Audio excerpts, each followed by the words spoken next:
শায়েস্তা খান আল আজহারিদের মতো সম্পদ এমন একটা সম্পদ, ওনাদেরকে মাটি খুঁড়েও আর বের করা কখনো সম্ভব না।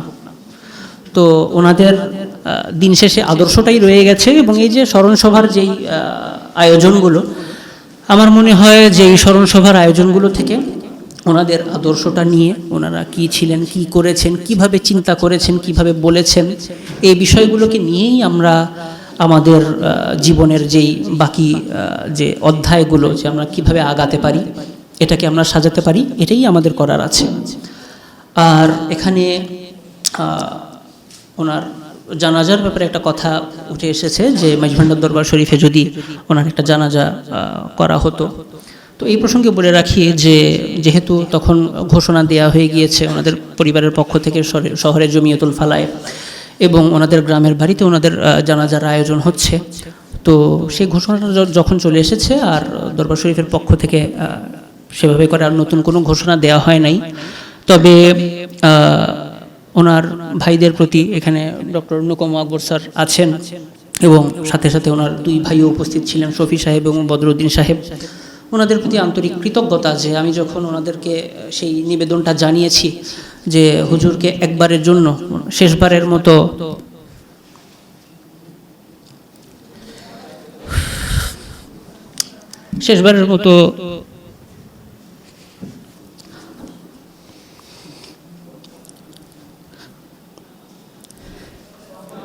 দরবার শরীফটা যাতে ঘুরিয়ে আনানো যায়, জিয়ারতটা করানো যায়, ওনারা আমাকে সেই এটা দিয়ে দিয়েছেন, এবং ওভাবে করে দিয়ে দিয়েছেন যে আপনার হাতে দিয়ে দিলাম, আপনি যা করার করেন, করে আমাদের কাছে পৌঁছে দিলেই হবে। এটার জন্য আন্তরিক কৃতজ্ঞতা। এবং সাথে সাথে আর একটা ব্যাপারে কৃতজ্ঞতা জানাচ্ছি যে আমাদের আলেম সমাজের নক্ষত্রতুল্য আল্লামা শায়েস্তা খান আল আজহারি আল মাইজভান্ডারি হুজুর সাহেবের আজকের এই স্মরণ সভায় উপস্থিত সম্মানিত সভাপতি, মাইজভান্ডার দরবার শরীফের সম্মানিত আওলাদে পাকগণ, খলিফায়ে গৌসুল আজম মাইজভান্ডারির সম্মানিত আওলাদে পাকগণ, উপস্থিত সুধী, আসসালামু আলাইকুম ওয়া রাহমাতুল্লাহি ওয়া বারাকাতুহু। আমার ক্ষুদ্র জীবনে আমি আলেমদেরকে নিয়ে যতটুকু দেখেছি যে কয়জন ইন্তেকাল করবার পর, চলে যাবার পর কয়জনকে নিয়ে এ ধরনের স্মরণ সভার আয়োজন হয়েছে। এখন পর্যন্ত শায়েস্তা হুজুর আমাদের কাছ থেকে বিদায় নেওয়ার পর বেশ কয়েকটি স্মরণ সভাই হয়েছে, আমরা দেখেছি। তো এই যে কথাটা বললাম যে কয়জনের স্মরণেই এ ধরনের আয়োজন হয়, যদি সবার স্মরণের নাই হয়, কেন হয় না? আমার মনে হয় এর উত্তর আছে কবির একটা লাইনে, যেখানে কবি বলেছেন যে এমন জীবন তুমি করিবে গঠন, মরণে হাসিবে তুমি, কাঁদিবে ভুবন। শায়েস্তা খান আল আজহারি হুজুর আসলে শায়েস্তা খান আল আজহারি হুজুর একজন ব্যক্তির নাম নয়, তিনি রূপ নিয়েছেন একটি আদর্শে। মাইজভান্ডারি তরিকা নিয়ে আমি ব্যক্তিগতভাবে মনে করি, মাইজভান্ডারি তরিকা নিয়ে সামনের দিনগুলোতেও যত আলোচনা হবে, আদর্শ কেন্দ্রিক যত আলোচনা হবে, এই ব্যক্তিটির নাম, এই অনন্য ব্যক্তিটির নাম ঘুরে ফিরে এটা বারে বারে আমাদের সামনে উঠে আসবে। গৌসুল আজম হজরত কেবলার প্রশ্নে, গৌসুল আজম হজরত বাবা ভান্ডারী কেবলার প্রশ্নে, মাইজভান্ডারি তরিকার প্রশ্নে একজন আপোষহীন ব্যক্তিত্ব হিসেবে আমরা শায়েস্তা খান হুজুরকে পেয়েছি। ওনার সাথে আমাদের যাদের সেমা মাহফিলে বসার সুযোগ হয়েছে আমরা জানি যে ওনার কয়েকটি কালাম খুব প্রিয় ছিল।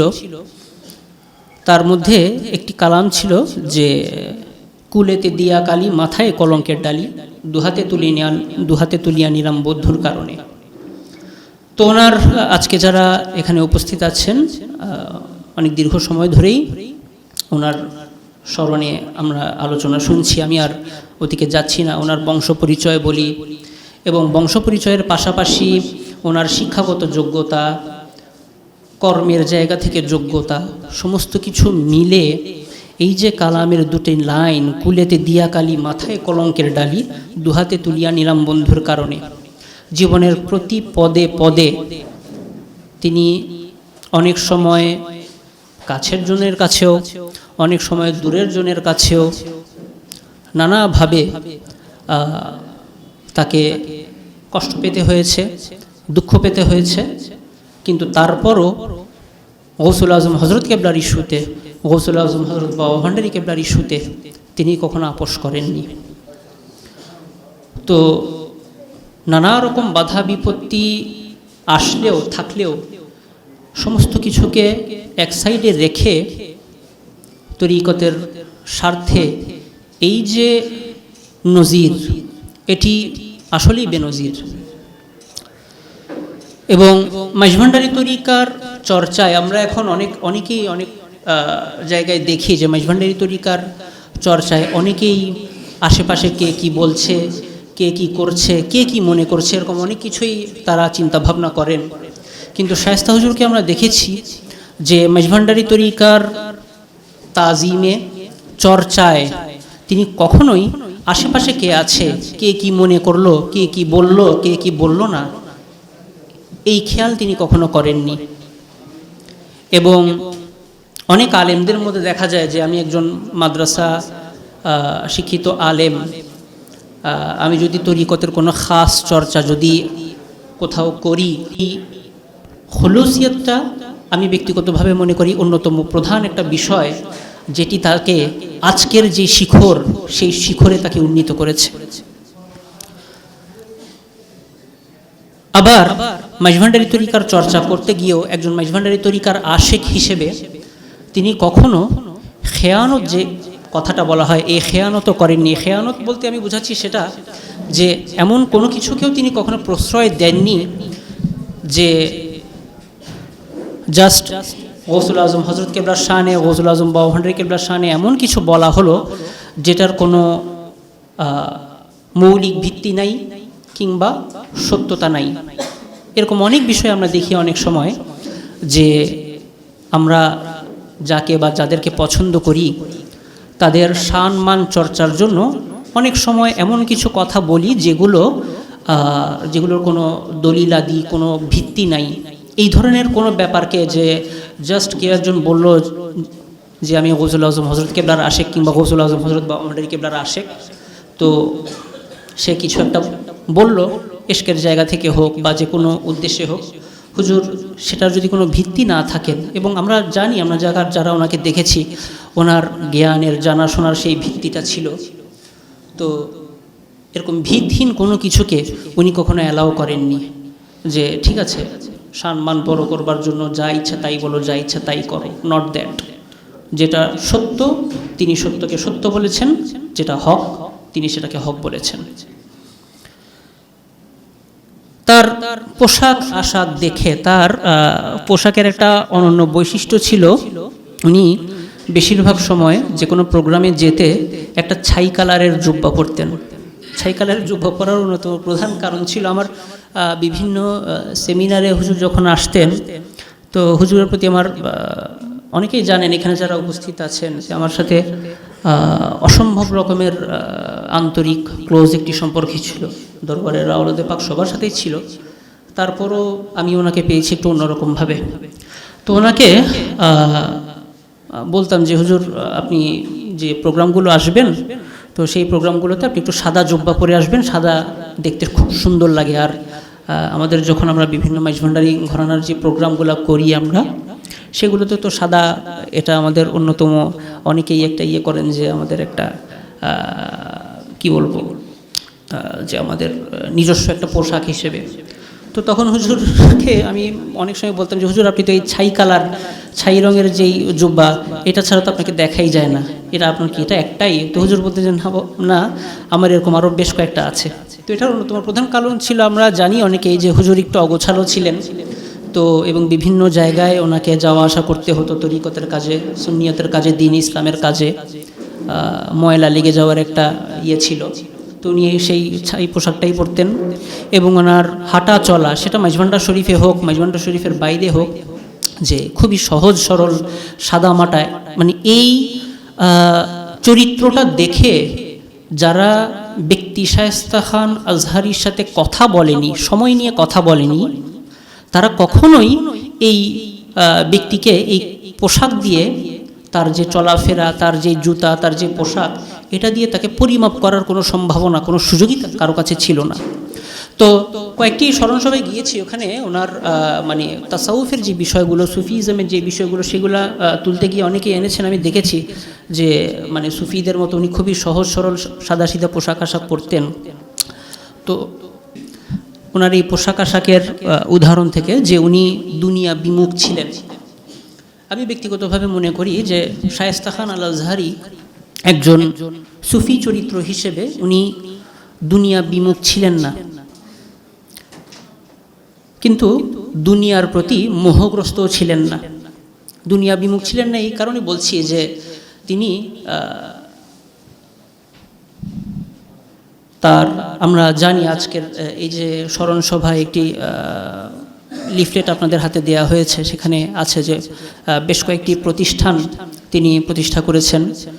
ইহরাম হজ কাফেলার সাথে তার সম্পৃক্ততা ছিল, তারপর ইমেজ সেটিং একটি প্রেসের সাথে তার সম্পর্ক ছিল। তো তিনি দুনিয়া বিমুখ ছিলেন না, কিন্তু দুনিয়ার কোনো মোহ মায়া তাকে কখনো আকৃষ্ট করতে পারে নাই। এবং আমরা আমাদের এক শ্রেণীর আলেম সমাজ যে একটি দৈন্যতায় ভুগে, যে যেহেতু রিজিকের জন্য তারা নিজস্ব উপায় উপকরণ, জীবিকার তালাশে তারা অনেকেই যেহেতু যা যা করার দরকার, করা উচিত করতে তারা পারতেন, সেই পথটা বেছে নেন না। অনেক সময় তাদেরকে সেই দিকে তাকিয়েও তারা সবসময় সব জায়গায় সঠিক কথা বলতে পারেন না, সঠিক কাজ করতে পারেন না। শায়েস্তা খান হুজুরের এই সমস্যাটা ছিল না, এই জায়গাটা থেকে তিনি মুক্ত ছিলেন।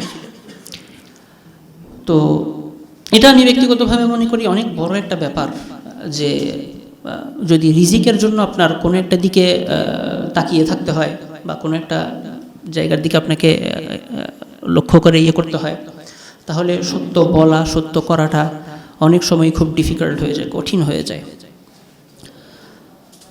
এটা কেবলমাত্র ওনার যেই আদর্শ, এটা কেবলমাত্র মাইজভান্ডারি আলেম সমাজের জন্য না, সকল আলেমদের জন্যই আমি মনে করি যেটা অত্যন্ত দৃষ্টান্তমূলক একটি ব্যাপার।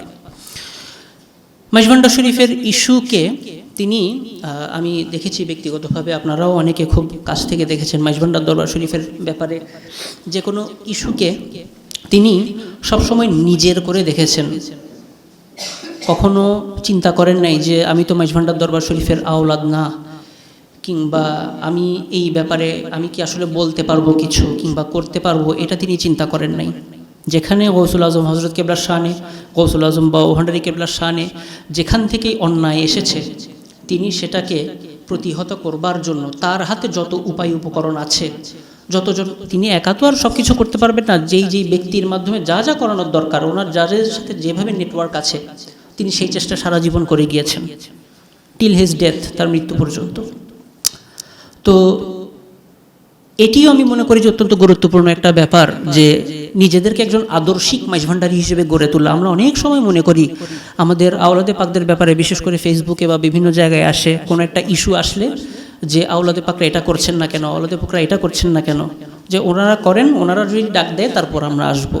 অবশ্যই আওলাদে পাকদের জায়গা থেকে আওলাদে পাকরা অনেক কিছুই করছেন, বা এই ধরনের বিষয়গুলোতে ওনারা ওনাদের দায়িত্বটা পালন করবেন। কিন্তু এই যে একটা গা ছাড়া মনোভাব, এই ইস্যুটা তো আমার ইস্যু না, এটা মনে করে নিজেকে একটু সেফগার্ড করে, কিংবা আমার এটা নিয়ে চিন্তা ভাবনা করার দরকার নাই, এই কাজটা তাকে আমরা কখনোই করতে দেখিনি। তো আমি মনে করি যে এটাও আমাদের জন্য অত্যন্ত গুরুত্বপূর্ণ একটা ব্যাপার। নীরবে ওনার সাথে তো আসলে দরবারে পাকের যে কয়েকজন আওলাদে পাকের, আমি আগেই বলেছি, সকলের সাথেই ওনার খুব ভালো ইয়ে ছিল, কিন্তু যে কয়েকজন আওলাদে পাকের খুব গভীর সময় কেটেছে, সর্বকনিষ্ঠ হিসেবে আমি ব্যক্তিগতভাবে মনে করি যে আমি বিশেষভাবে সৌভাগ্যবান। দিন তো কেটেছে, অনেক রাত কেটেছে তার সাথে কথায়, আলোচনায়, চিন্তায়, চেতনায়। তবে একটা ব্যাপার আমাকে যেটা ব্যক্তিগতভাবে খুব অবাক করেছে, সেটা হচ্ছে উনি ইন্তেকাল করবার পর ফেসবুকে নানা জায়গা থেকে এমন এমন লেখা পেয়েছি তাকে স্মরণ করে, এবং মানুষ এমনভাবে তাকে স্মরণ করেছেন যে তাদের জীবনে শায়েস্তা হুজুরের অবদান, শায়েস্তা হুজুর এইভাবে আমাকে সাহায্য করেছেন, এইভাবে সাহায্য করেছেন, এইভাবে সাহায্য করেছেন। ব্যক্তিগতভাবে আমি আসলেই খুব অবাক হয়েছি। একটা বিষয় হয় না যে প্রথমত আমরা যখন কারোর জন্য কিছু করি, সাধারণত আমাদের প্রত্যেকের মধ্যে একটা জিনিস থাকে, এটা মানুষকে বলে বেড়ানো, যে আমি অমুককে এইভাবে সাহায্য করেছি, অমুককে এইভাবে সাহায্য করেছি, অমুকের জন্য এটা করেছি, তমুকের জন্য এটা করেছি। আর যখন কারোর সাথে এটা যদি সাধারণভাবে আপনি নাও করেন, কিন্তু যখন কারোর সাথে খুব ক্লোজ রিলেশন আপনার হয়ে যায়, তখন তাকে হলে অনেক সময় আমরা দেখা যায় যে বলি যে আমি তো অমুকের জন্য এটা করেছি, তমুকের জন্য এটা করেছি। এই বিষয়টা আমি ব্যক্তিগতভাবে শায়েস্তা হুজুরকে কখনোই দেখি নাই। এটা উনি ইন্তেকালের পর, এটা আমার ছিল ব্যক্তি শায়েস্তা খান আল আজহারি আল মেজভান্ডারিকে নতুন করে আবিষ্কার করা। তো এটাও তাসাউফের অঙ্গন থেকে আমার যতটুকু পড়াশোনা, যতটুকু জানাশোনা, আমার মনে হয় যেটা অনেক বড় একটা ব্যাপার, এটা সবাই করতে পারে না। তো আর দুঃখজনকভাবে আমরা অনেকেই যে কথাটা বলে যে দাঁত থাকতে দাঁতের মর্যাদা না করা, তো আমরা অনেকেই দুঃখজনকভাবে ওনাকে ব্যবহার করতে পারি নাই, কিংবা নানা কারণে হয়তোবা আমরা ব্যবহারের সেই সুযোগটা আমাদের হয় নাই। তবে যারা খুব ক্লোজভাবে তাকে দেখেছি, তিনি কি করতে পারতেন, তিনি কি করতে পেরেছেন, সেটাকে আমরা যারা দেখেছি, আমাদের জায়গা থেকে আমার মনে হয় আমাদের এখন সত্যিকার অর্থে খুব একটা বেশি কিছু করার নাই। কারণ কোনো একটা প্রত্নতাত্ত্বিক সম্পদ, এটা যদি মাটি চাপা পড়ে যায়, এটাকে আপনি মাটি খুঁড়ে বের করবার সুযোগ আছে, কিন্তু শায়েস্তা খান আল আজহারিদের মতো সম্পদ এমন একটা সম্পদ, ওনাদেরকে মাটি খুঁড়ে আর বের করা কখনো সম্ভব না। তো ওনাদের দিন শেষে আদর্শটাই রয়ে গেছে, এবং এই যে স্মরণসভার যেই আয়োজনগুলো, আমার মনে হয় যে এই স্মরণসভার আয়োজনগুলো থেকে ওনাদের আদর্শটা নিয়ে, ওনারা কি ছিলেন, কি করেছেন, কিভাবে চিন্তা করেছেন, কিভাবে বলেছেন, এই বিষয়গুলোকে নিয়েই আমরা আমাদের জীবনের যেই বাকি যে অধ্যায়গুলো, যে আমরা কিভাবে আগাতে পারি, এটাকে আমরা সাজাতে পারি, এটাই আমাদের করার আছে। আর এখানে ওনার জানাজার ব্যাপারে একটা কথা উঠে এসেছে যে মেজভান্ডার দরবার শরীফে যদি ওনার একটা জানাজা করা হতো। তো এই প্রসঙ্গে বলে রাখি যে যেহেতু তখন ঘোষণা দেওয়া হয়ে গিয়েছে ওনাদের পরিবারের পক্ষ থেকে শহরের জমিয়তুল ফালায়, এবং ওনাদের গ্রামের বাড়িতে ওনাদের জানাজার আয়োজন হচ্ছে, তো সেই ঘোষণাটা যখন চলে এসেছে, আর দরবার শরীফের পক্ষ থেকে সেভাবে করে আর নতুন কোনো ঘোষণা দেওয়া হয় নাই। তবে ওনার ভাইদের প্রতি এখানে ডক্টর নুকম আকবর স্যার আছেন, এবং সাথে সাথে ওনার দুই ভাইও উপস্থিত ছিলেন, শফি সাহেব এবং বদরুদ্দিন সাহেব। ওনাদের প্রতি আন্তরিক কৃতজ্ঞতা যে আমি যখন ওনাদেরকে সেই নিবেদনটা জানিয়েছি যে হুজুরকে একবারের জন্য, শেষবারের মতো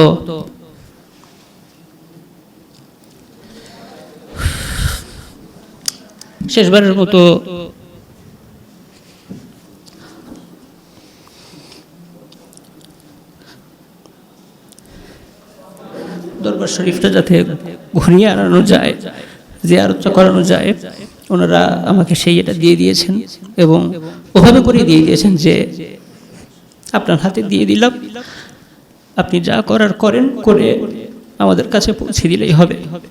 এটার জন্য আন্তরিক কৃতজ্ঞতা। এবং সাথে সাথে আর একটা ব্যাপারে কৃতজ্ঞতা জানাচ্ছি যে পারিবারিকভাবেও ওনাকে দেখার সুযোগটা হয়েছে। উনি যখন হসপিটালে ছিলেন, এটা আসলে খুব বেশি পরিবারের মধ্যে এবং বর্তমান সমাজে তো আরও খুবই কম দেখা যায় না এটা, যে যতবারই আমি হাসপাতালে গিয়েছি ওনার কোনো না কোনো ভাইকে আমি সেখানে উপস্থিত দেখেছি। ওনারা পুরোটা সময় ওনাদের ভাইয়ের জন্য সেখানে দীর্ঘ একটা সময় তো উনি সেখানে হাসপাতালে ছিলেন। তো ওনারা সেভাবে করে আমাদের হুজুরের জন্য তাদের সময় দিয়েছেন, শ্রম দিয়েছেন, সেটার জন্য আন্তরিক কৃতজ্ঞতা। আর আজকের যারা আয়োজক আছেন, ওলামায়ে আওলাদে খলিফায়ে গৌসুল আজম মীর ভান্ডারী, তাদের প্রতি আন্তরিক কৃতজ্ঞতা যে আসলে এটা ওয়াফাদারি, আসলে বলবো না এটা ঠিক ওয়াফাদারি না, এটা হচ্ছে ব্যক্তিগত একটা দায়বদ্ধতা আমরা বলতে পারি। যে এবং এটা এমনও না যে আমরা অনেক সময় বলি যে এই কাজগুলো যদি আমরা না করি পরবর্তীতে আর কেউ উঠে আসবে না, আসলে এটা করলে এটা উঠে আসবে, এদিকে তাকিয়ে কিন্তু সমস্ত কিছু হয় না। অনেকগুলা বিষয় থাকে যে নিজের একটা দায়বদ্ধতা থেকে, নিজের একটা কৃতজ্ঞতা বোধের জায়গা থেকে এই ধরনের আয়োজনগুলো করা উচিত। যারা আয়োজনটার উদ্যোগ নিয়েছেন সকলের কাছে আন্তরিক কৃতজ্ঞতা। এবং দিন শেষে আরও কয়েকটি স্মরণ সভায় বলেছি, শ্রদ্ধেয় ডক্টর নুরুল হোসেন স্যারও বলেছেন আজকে, তো সেটার সাথেই মিলিয়ে বলছি, এটা দিয়ে শেষ করছি যে আমরা আমাদের প্রজন্ম এবং আমি কোনোভাবেই আমাদের সেই পূর্বসূরীদের ওনাদেরকে ছোট করার কোনো প্রশ্নই আসে না, তুলনা করার কোনো প্রশ্নই আসে না। কিন্তু আমরা আব্দুল হাদি, আব্দুল গনি কাঞ্চনপুরী, আব্দুল সালাম ইসাপুরী, আল্লামা আমিনুল হক ফরহাদাবাদীকে দেখিনি, কিন্তু আমরা একটা শায়েস্তা খান আল আজহারিকে দেখেছি। তো একজন ফেদায়ে গৌসুল আজম হযরত কিবলা, ফেদায়ে গৌসুল আজম হযরত বাবা ভান্ডারী কিবলা হিসেবে এই মানুষটাকে আমরা যারা বিশেষ করে খুব কাছে থেকে পেয়েছি, আমরা যেটা হারিয়েছি এটা আসলে কোনো কিছু দিয়ে পূরণ করা সম্ভব না। তো আমরা বিশ্বাস করি মালিক তাকে তার সর্বোত্তম জাযাটা দিয়েছেন, দিবেন। এবং আমাদের যারা পরবর্তী প্রজন্ম থাকবেন তাদের প্রতি সেই নিবেদনটা থাকবে যে আমরা যদি আসলে শায়েস্তা খান আল আজহারীকে ওভাবে করে ভালোবাসি, আমরা যেন তার আদর্শটা, তিনি কিভাবে করে সবাইকে এক রাখতে চেয়েছেন, এক করতে চেয়েছেন, সমস্ত কিছুকে আশেপাশে ফেলে এই লক্ষ্যটা যেন আমরা সুস্থির করে সেই উদ্দেশ্যে আমরা আগাতে পারি। ধন্যবাদ সবাইকে। আসসালামু আলাইকুম ওয়া রাহমাতুল্লাহি ওয়া বারাকাতুহু।